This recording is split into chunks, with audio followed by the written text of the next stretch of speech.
Hello ਦੋਸਤੋ, ਲੋ ਜੀ ਹਾਹਾਕਾਰ ਮੱਚੀ ਹੋਈ ਹੈ ਕੱਲ ਦੀ ਜਦੋਂ ਦੀ IRCC ਵਾਲਿਆਂ ਨੇ ਬਾਈ ਅਨਾਉਂਸਮੈਂਟਸ ਕੀਤੀਆਂ ਨੇ एंड डिफरेंट कैटेगरी को लेके गाइस डिफरेंट एक न्यूज़ आई है जी।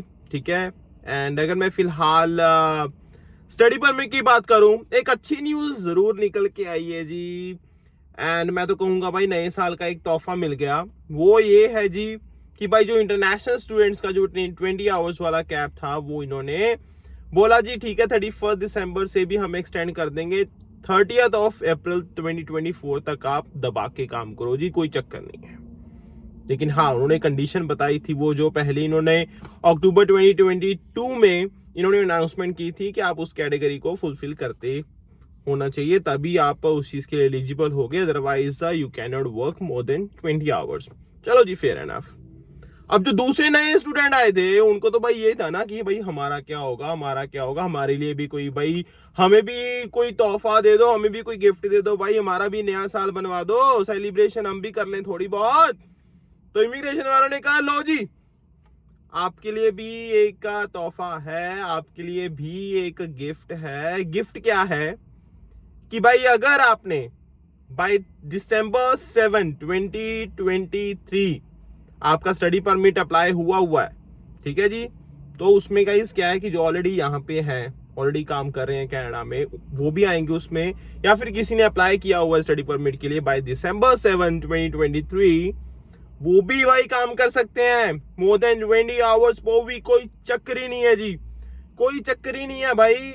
तो मजा आ गया भाई, ये न्यूज तो अल्टीमेट, मतलब दोनों के लिए, जो December 31 वाले जो पहली कैटेगरी के वाले थे भाई इंटरनेशनल स्टूडेंट, उनका भी इन्होंने एक्सटेंड कर दी पॉलिसी। इन्होंने कहा कि ठीक है जी, आप 30 अप्रैल तक का काम कर लो दबा के, कोई चक्कर नहीं, क्योंकि भाई फीस इतनी ज्यादा हो गई है एंड रहने का खर्चा, खाने का खर्चा भाई बहुत ज्यादा है, बहुत ज्यादा है। चलो जी, एक रिलीफ था। जो नए स्टूडेंट थे वो भी वेट कर रहे थे बेचारे, भाई हमारे लिए क्या, हमारे लिए क्या, हमारे लिए क्या। तो उनको भी भाई नए साल का गिफ्ट मिल गया, नए साल की एक उनको भी पार्टी करने का मौका मिल गया। ठीक है जी, चलो भाई वो भी दबा के काम करो, कोई चक्कर नहीं है। और अभी भी भाई एक चीज निकल के आ रही है कि जो लोग उसके बाद अप्लाई करेंगे उनका क्या, भाई उनके लिए ये चीज नहीं है।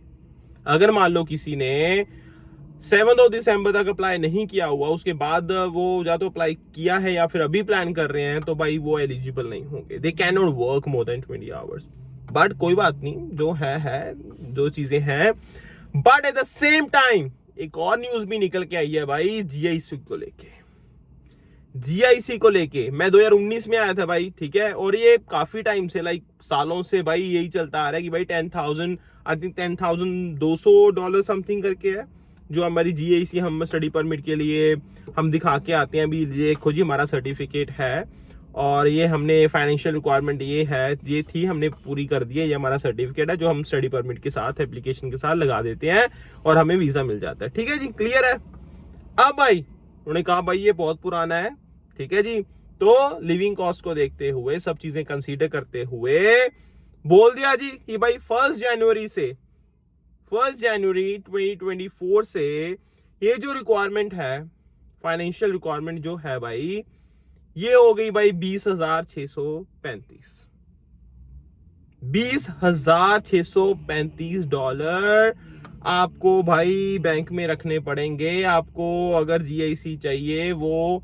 आपकी एक रिक्वायरमेंट होगी कि भाई अगर आपने स्टडी परमिट के लिए अप्लाई करना है कनाडा के लिए, आपको ये अमाउंट दिखानी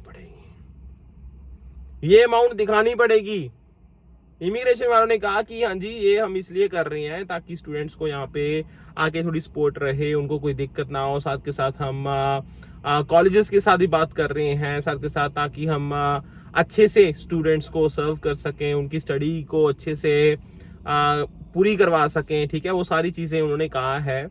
एंड वीज़ा को थोड़ा सा लिमिट में करने की भी एक बात हो रही है गाइज। आई थिंक जब अगले साल हम देखेंगे कि हाँ जी भाई, इस साल तो क्योंकि बहुत ज़्यादा वीज़ा दिए हैं, चाहे विजिटर वीज़ा, वर्क वीज़ा, चाहे मैं स्टडी परमिट की बात करता हूँ भाई, बहुत लोग आए हैं और बहुत लोगों को वीज़ा मिला है। मतलब this is very true. But हो सकता है कि नेक्स्ट कपल ऑफ मंथ्स आप देखोगे थोड़ी सी लिमिटेशन आपको मिले देखने के लिए, हो सकता है गाइस। बाकी मैं चैनल पे आपको अपडेट करता रहूंगा भाई, यही हमारा काम है, ठीक है।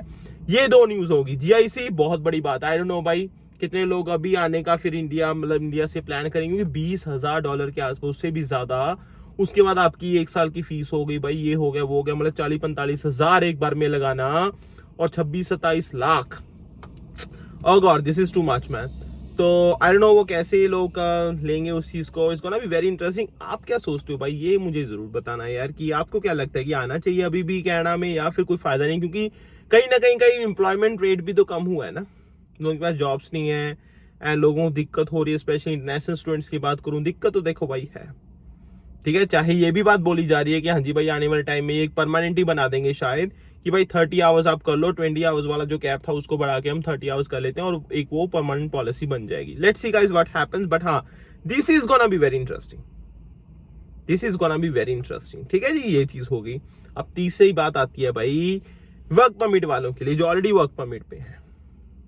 आपको पता होगा भाई, काफी अनाउंसमेंट आई हैं कि भाई ठीक है 31 दिसंबर तक आपको एक्सटेंशन, अगर आप इस साल आपका वर्क परमिट जो है एक्सपायर हो रहा था, आपके पास ऑप्शन था कि आपको 18 मंथ की जो एक्सटेंशन है उसके लिए आप अप्लाई कर सकते हो। क्लियर है जी, ये चीज थी भाई, ठीक है, उन्होंने बोला था। अब लोगों को ये भी लग रहा था कि भाई 2023 के लिए तो हो गया, 2024 के लिए भी हो जाएगा। क्लियरली बोल दिया जी उन्होंने कि हमारा ऐसा कोई प्लान नहीं है कि भाई ये जो एक्सटेंशन थी, ये जो पॉलिसी थी, ये एक्सटेंड नहीं होगी। तो 2023 तक ही थी भाई, जिनका वर्क परमिट एक्सपायर हो रहा था, तो उनके लिए ऑप्शन दी भाई 18 मंथ तक का आपको एक्सटेंशन मिल सकता है, और लोगों को मिला भी भाई, ठीक है। वो चीज हो गई। लोगों को लग रहा था कि नहीं जी भाई, क्योंकि पीआर का स्कोर भी तो भाई हाई जा रहा है ना, 561, जस्ट इमेजिन लास्ट टाइम अभी क्या है। लोगों को लग रहा था भाई चलो पीआर नहीं तो चलो वर्क परमिट एक्सटेंड कर लेंगे, ये कर लेंगे। अब उनको थोड़ा सा कुछ और सोचना पड़ेगा, उनको कुछ और सोचना पड़ेगा पीआर के लिए, क्योंकि अगर उनकी कैटेगरी बेस्ड ड्रॉ नहीं है, उसमें उन कैटेगरीज में उनका नंबर नहीं है, उनका फील्ड नहीं है, तो भाई उतना स्कोर हाई लेके जाना, दिस इज रियली टफ। इतना आसान नहीं होगा भाई। अगर लोग इमिग्रेशन को फॉलो करते हैं, वीडियोस को देखते हैं, उनको पता है कि हाँ जी भाई सीआरएस क्या होता है, कितना स्कोर कितने पे बनता है, तो they can relate, they can understand कि हाँ जी भाई this is gonna be very tough उतने स्कोर को भाई लेना, है ना। दिक्कत तो भाई आने वाली है। कहाँ 561 जो अभी लास्ट टाइम आया है, और जस्ट इमेजिन भाई किसी का वर्क परमिट अगर एक्सपायर होने वाला है और नेक्स्ट ईयर होने वाला है, तो भाई दिक्कत होगी, फिर कहीं ना कहीं दिक्कत हो सकती है। So guys, but think about it, सोचो समझो, प्लान करो, टाइमली प्लान करो, ताकि आपको कोई दिक्कत ना हो। बाकी हम लाइव सेशंस भी स्टार्ट करने वाले हैं गाइस, पहले की तरह, ठीक है। बीच में मैं थोड़ा बिजी हो गया था, बट हाँ अब कंटिन्यू करेंगे, एंड सारी चीजें आप लोगों के साथ डिस्कस करेंगे। मजा आता है भाई आप लोगों के साथ डिस्कस करने का, एंड आप भी सपोर्ट करते हो चैनल पे वीडियोस को देखते हो, लाइक करते हो, कमेंट करते हो, शेयर भी करते हो। ऐसी सपोर्ट करते रहिए भाई। एंड बाकी मैंने वो आपको बता दिया भाई, जो वर्क परमिट का था इंडिया का गाइस सेम ही था, बट हाँ जो पाकिस्तान का था वो उन्होंने 2 हफ्ते और कम कर दिया, 20 वीक्स हो गया, ठीक है। इंडिया का आई थिंक आज की डेट में 12 वीक्स चल रहा है वर्क परमिट की अगर मैं बात करता हूँ। एंड वो चीज़ है जी, विजिटर वीज़ा पाकिस्तान का 54 डेज था पहले, अब 55 डेज हो गया, एक दिन इन्होंने बढ़ा दिया। अगर मैं कंपैरिजन कर रहा हूँ भाई 28 नवंबर के साथ, ठीक है। तो ये चीज़ें थी जी। बाकी टाइम टू टाइम मैं आपके साथ वीडियो शेयर करता रहता हूँ। In case you have any question, any queries guys, मुझे कमेंट सेक्शन में पूछ सकते हो, या फिर मुझे इंस्टाग्राम पे फॉलो कर सकते हो, नाइब_संगेर के नाम से हूँ वहाँ पे जी, वहाँ पे फॉलो कर सकते हो। एंड बाकी गाइज इनफॉर्मल डिस्कशन रखते हैं जी, बिल्कुल, ठीक है। कोई वो नहीं है कि हाँ जी भाई ये करो वो करो, वो फिर मजा नहीं आता उन चीजों में, ठीक है। ऐसे ठीक है भाई, फेस टू फेस हम बातें करते हैं। आपका कोई क्वेश्चन होता है तो आप पूछ सकते हो गाइज, कोई चक्कर नहीं है। बाकी I wish you all the best भाई। पहले तो कॉन्ग्रेचुलेशंस इंटरनेशनल स्टूडेंट जो फुल टाइम अभी कर सकते हैं, जिनका नंबर नहीं भी आया, keep your fingers cross, let's see what happens next. मैं आपको अपडेट करता रहूंगा। चैनल को सब्सक्राइब कर देना, नोटिफिकेशन घंटी जरूर बजा देना, ताकि जैसी कोई अपडेट आती है, मैं जैसी कोई वीडियो अपलोड करता हूँ, आपके पास पहुंच जाए, ठीक है। चलो guys, I will see you next time with another topic and discussion. Till then stay safe, stay calm, अपना ध्यान रखना भाई, एंड चक्की जाओ फटे यार, रुकना नहीं है बस। चाहे भाई जो मर्जी होवे, रुकना नहीं है बस। आई नो बहुत सारी प्रॉब्लम्स आनगियां, बहुत सारे लोग क्रिटिसाइज करनगे, बहुत सारे लोग ये बोलणगे वो बोलणगे, तुसी सारा नहीं सुनो, बट करो हो, ਜੋ ਤੁਹਾਨੂੰ ਠੀਕ ਲੱਗਦਾ ਹੈ। ਬਟ ਹਾਂ ਆਪਣੀ ਪ੍ਰੋਪਰ ਰਿਸਰਚ ਕਰੋ, ਆਪਣਾ ਪ੍ਰੋਪਰ ਚੀਜ਼ਾਂ ਨੂੰ ਦੇਖੋ ਸਮਝੋ। ਇਹ ਨਹੀਂ ਹੈ ਕਿ ਕੈਨੇਡਾ ਦੇ ਵਿੱਚ ਆਣਾ ਹੀ आना है। मैं गाइस हमेशा ये बोलता हूँ, ठीक है कनाडा एक अच्छी कंट्री है, इमिग्रेंट्स फ्रेंडली है, आई अंडरस्टैंड, बट ये नहीं है कि हाँ जी यहाँ पे आना ही आना है। इंडिया बहुत अच्छा है, कहीं और कंट्री में देख लो तो you have so many options, ठीक है। इतना पैसा लगाओ, सोच समझ के लगाओ, वही इतना कोई वो चक्कर वाली बात नहीं कि आना ही आना है, ठीक है। चलो guys, take care, enjoy, I see you next time, bye bye guys, love you, take care, bye bye.